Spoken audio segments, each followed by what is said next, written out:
കർണാടക കോൺഗ്രസ് സർക്കാരിന്റെ bulldozer Raj ചർച്ചയാകുമ്പോൾ മാതൃകയാവുകയാണ് Kozhikode corporation നടപ്പാക്കിയ പുനരധിവാസ പദ്ധതി. കല്ലുത്താൻ കടവ് ചേരിയിൽ താമസിച്ച 86 കുടുംബങ്ങൾ 6 വർഷമായി കഴിയുന്നത് ഫ്ളാറ്റ് സമുച്ചയത്തിലാണ്. ദുരിത ജീവിതത്തിൽ നിന്ന് മോചിതരായതിന്റെ സന്തോഷത്തിലാണ് ആ കുടുംബങ്ങൾ. മാറ്റം ഉണ്ടായത് ചളിയിലും വെള്ളത്തുനിന്നും ഒരു മോചനം ആണ് കാര്യമായിട്ടുള്ളത്. പിന്നെ സന്തോഷമായിട്ട് പേടിയില്ലാതെ കിടന്നുറങ്ങാനുള്ള സൗകര്യം കൂടി സർക്കാർ നമുക്ക് തന്നിട്ടുണ്ട്. അതുകൊണ്ട് നല്ല രീതിയിൽ തന്നെ എല്ലാവരും സഹകരിച്ച് പോകുന്നുമുണ്ട്. കണ്ടമാനം 75 കൊല്ലത്തിലും മേലെ കഷ്ടപ്പെട്ട ആൾക്കാരുണ്ട്. ഞാൻ തന്നെ പോയിട്ട് ഒരു 50 കൊല്ലമായി. അതിലും മുകളിലുള്ള ആൾക്കാരുണ്ട്. ഇതിലെ കഴുത്തറ്റം വെള്ളത്തിലൊക്കെ കഷ്ടപ്പെട്ടതല്ലേ, അതിൽ നിന്ന് നല്ലൊരു മോചനം കിട്ടിയത് ഞങ്ങൾക്ക് എങ്ങനെ ഒരു സൗകര്യം ഗവൺമെൻറ് തന്നതുകൊണ്ടാണ്. ഒരു ശാശ്വതമായൊരു പരിഹാരമില്ലാത്ത ജീവിതത്തെ നമ്മൾ ഉണ്ടായിരുന്നത്. ഇപ്പോൾ ഈ അടുത്ത കാലത്താണ് ഇപ്പോൾ പുതിയ കോർപ്പറേഷൻ വന്ന് അത് ആ കോർപ്പറേഷൻ ഒരു 4 കൊല്ലം മുമ്പേ ആണ് നമുക്കിത് ഉദ്ഘാടനം ചെയ്ത് 2021 തോന്നുന്നു ഉദ്ഘാടനം ചെയ്തതെന്നുള്ളത്. നമ്മളെ മുഖ്യമന്ത്രി പിണറായിയാണ് അത് ഉദ്ഘാടനം ചെയ്ത് നമുക്ക് താക്കോൽദാനം ചെയ്തത് എന്നുള്ളത്. അതിനുശേഷം അത്തരം ബുദ്ധിമുട്ടുകളൊന്നുമില്ല. ഒരു വെള്ളപ്പൊക്കത്തിൻ്റെയോ ഒരു മഴ പെയ്താലോ ചോർച്ചയോ കാര്യങ്ങളോ ഇങ്ങോട്ട് കുട്ടികളെടുത്ത് പായേണ്ട ആവശ്യമില്ല.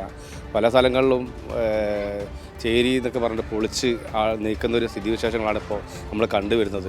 അതൊക്കെ നോക്കുമ്പോൾ നമ്മൾ എത്രയോ ഭാഗ്യവാന്മാരാണ്. നമ്മളൊക്കെ വിചാരിച്ചിട്ടുണ്ടായിരുന്നു അതേപോലെ ഇതിന് മുന്നേ തന്നെ ഇപ്പോഴാണ് ഇത് പൊളിക്ക് നമ്മൾ കാണുന്നുണ്ട്, ഡയറക്റ്റ് കാണുന്നത്. നമ്മൾ ചെറുപ്പങ്ങളിൽ പറയുന്നത് കേൾക്കാം, നമ്മൾ സ്കൂൾ വിട്ട് വരുമ്പോൾ പറയുന്നത് കേൾക്കാം, നിങ്ങളെ വീടൊക്കെ പൊളിക്കുക, ബുൾഡോസർ വെച്ച് പൊളിക്കാൻ പോകുക. അപ്പോൾ നമുക്ക് പേടിയാണ്. നമുക്ക് എന്താ വെച്ചാൽ ഇപ്പോൾ പൊളിച്ചിട്ടുണ്ടാവും എന്നുള്ള പേടിയിലാണ് നമ്മൾ ചെറുപ്പകാലങ്ങളിൽ. അപ്പോൾ ഒന്ന് നോക്കുമ്പോൾ വീടൊക്കെ അങ്ങനത്തുണ്ട്. അപ്പോൾ ഒരു സമാധാനമാണ്.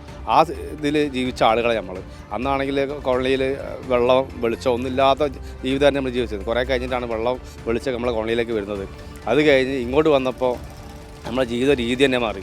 ജീവിത ഫുള്ള് മാറി. വീടുകളിൽ നിന്ന് പുറത്തിറങ്ങണ്ട എല്ലാ സൗകര്യവും വീടിൻ്റെ അകത്തുണ്ട്. അത്ര നല്ല സുഖ സൗന്ദര്യത്തിലാണ് ഇപ്പോൾ എല്ലാവരും നിൽക്കുന്നത്. ആദ്യം ഒരു കഴിവില്ലാത്തൊരു സ്ഥിതിയിലാണ് നമ്മളിവിടെ കോളനിയിൽ എത്തിപ്പെട്ടത്. പക്ഷെ അവിടെ വന്നതിന് ശേഷം നമ്മൾ കുറച്ചൊരു ഇതിൽ മെച്ചപ്പെട്ട് വന്നിരുന്നു. പക്ഷെ അതിലും മെച്ചപ്പെടലാണ് നമുക്ക് ഈ ഫ്ലാറ്റിൽ വന്നതിന് ശേഷം നമുക്ക് കിട്ടിയത്. നല്ലൊരു ജീവിതമാണ് കിട്ടിയത്. എല്ലാം കൊണ്ട് എല്ലാത്തിനും ഒരു നല്ലൊരു ഇതാണ്, സൗകര്യം എല്ലാ ഇതുണ്ട്.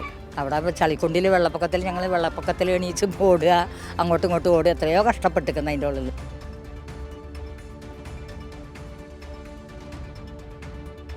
ആ മനുഷ്യരുടെ വാക്കുകൾ നിങ്ങൾ കേട്ടില്ലേ?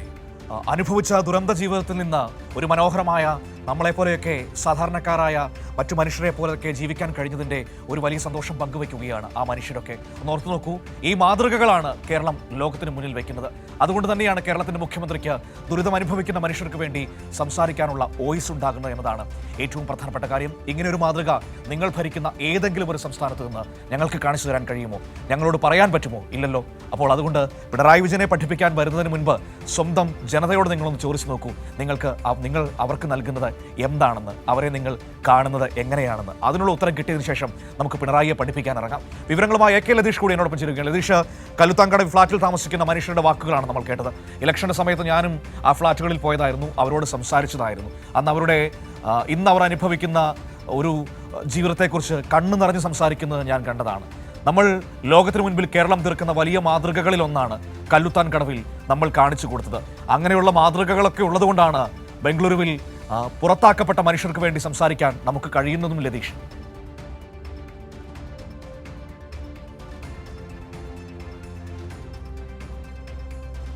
മോർണിംഗ് മനു.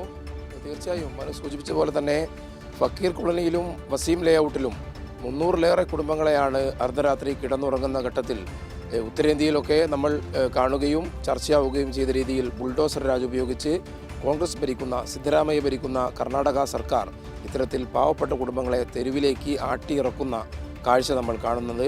ആ ഘട്ടത്തിലാണ് ഇത്തരത്തിലുള്ള പുനരധിവാസ പദ്ധതിയെക്കുറിച്ച് നമ്മൾ കണ്ണു തുറന്ന് കാണേണ്ടതും അത് ലോകത്തിന് മുന്നിൽ അവതരിപ്പിക്കേണ്ടതും എന്ന് തന്നെയാണ് മനു സൂചിപ്പിച്ചതുപോലെ തന്നെ എനിക്കും പറയാനുള്ളത്. കാരണം കേരളത്തിൽ ഒരിടത്തും ഇത്തരത്തിൽ ബുൾഡോസർ രാജോ അല്ലാതെ തന്നെ ആളുകളെ തെരുവിൽ നിന്ന് മറ്റേതെങ്കിലും സ്ഥലങ്ങളിലേക്ക് ആട്ടിപ്പായിപ്പിക്കുന്ന രീതിയിലുള്ള പ്രവർത്തനങ്ങളോ സർക്കാരിൻ്റെ ഭാഗത്തുനിന്ന് ഉണ്ടായിട്ടില്ല. മറിച്ച് അവർക്ക് ഏറ്റവും സൗകര്യപ്രദമായ പുനരധിവാസം ഉറപ്പാക്കിക്കൊണ്ട് അവരെ പുനരധിവസിപ്പിക്കുക എന്നുള്ള ഏറ്റവും മനുഷ്യത്വപരമായ സമീപനമാണ് കേരളത്തിൽ LDF സർക്കാരിൻ്റെ നേതൃത്വത്തിൽ കഴിഞ്ഞ കാലഘട്ടങ്ങളിലെല്ലാം തന്നെ നടപ്പാക്കിയതെന്ന് നമുക്ക് കാണാൻ വേണ്ടി കഴിയും.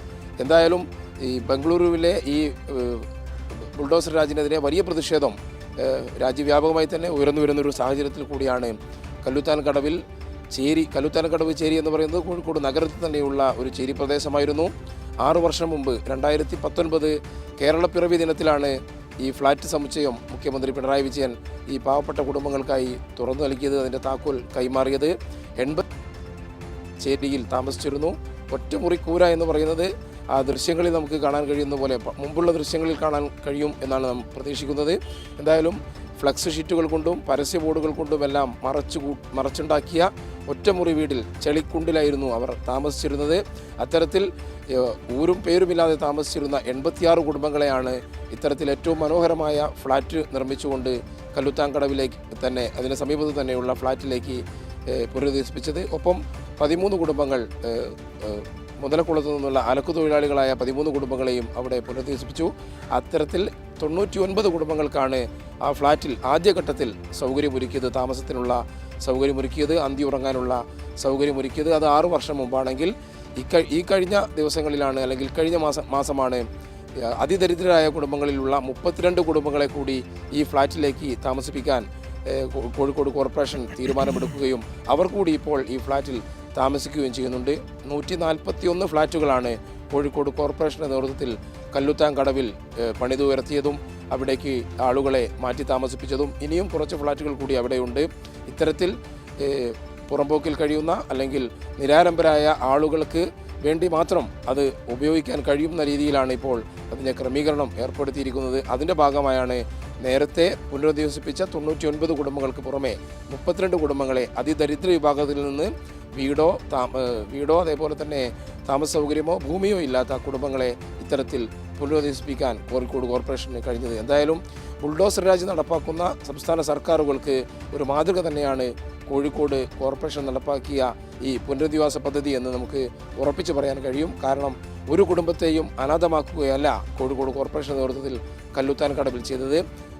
ഊരും പേരുമില്ലാത്ത അവിടെ കുടിലുകളിൽ താമസിച്ച അല്ലെങ്കിൽ ഒറ്റമുറി കൂരകളിൽ താമസിച്ച കുടുംബങ്ങളെ അവർക്ക് ഏറ്റവും സൗകര്യപ്രദമായ രീതിയിൽ ഫ്ലാറ്റുകൾ ഒരുക്കി അവരെ അവിടേക്ക് പുനരധിവസിപ്പിക്കുന്ന ഏറ്റവും നല്ല മികച്ച മാതൃകകളൊന്നാണ് കോഴിക്കോട് കോർപ്പറേഷൻ്റെ നേതൃത്വത്തിൽ കല്ലുത്താൻകടവിൽ നടപ്പാക്കിയത് എന്ന് നമുക്ക് ഉറക്കെ തന്നെ പറയാൻ കഴിയും. മനു, ശരി, താങ്ക് യു ലതീഷ. ലതീഷാണ് വിവരങ്ങൾ നമുക്ക് നൽകിയത്.